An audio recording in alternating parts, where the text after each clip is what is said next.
Familija Pek je ponovo sa vama u emisiju Žareni Aso.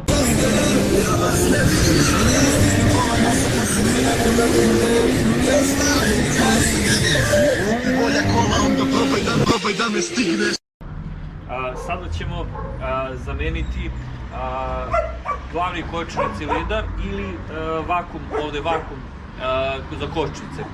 Kako se menja vakum za kočnice? Pa ovdje imamo dva šafa sa prednje strane na koje se kače kočeni cilindar i sa druge strane imamo dva šafa koji drže tu vakum pumpu.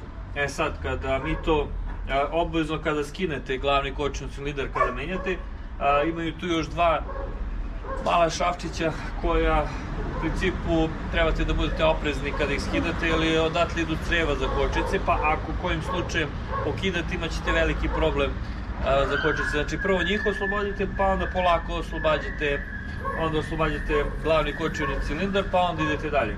Sad, postoji još šta je bitno, kada to završite, onda treba da se oslobodi unutra u interijeru, onda tu gde stoji gde je kočnica, tu treba da se odšafi šaf, pa onda možete da izvadite kompletan taj vakum pumpu ili taj glavni kočni cilindar, ili bolje reći taj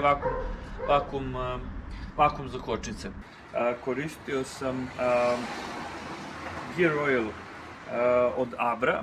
Htio sam da probam da vidim da li će da smanji buku malo u menjaču, inače ovo je aditiv. Kažu da ovo koriste terenska vozila. Kako stavljate?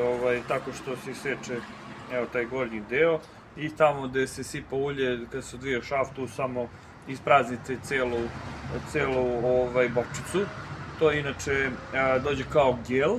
Sad, kako će to da se ponaša u vožnji, da li će da smanji i koliko će da smanji buku u menjaču, vidjet ćemo kada budemo probali auto.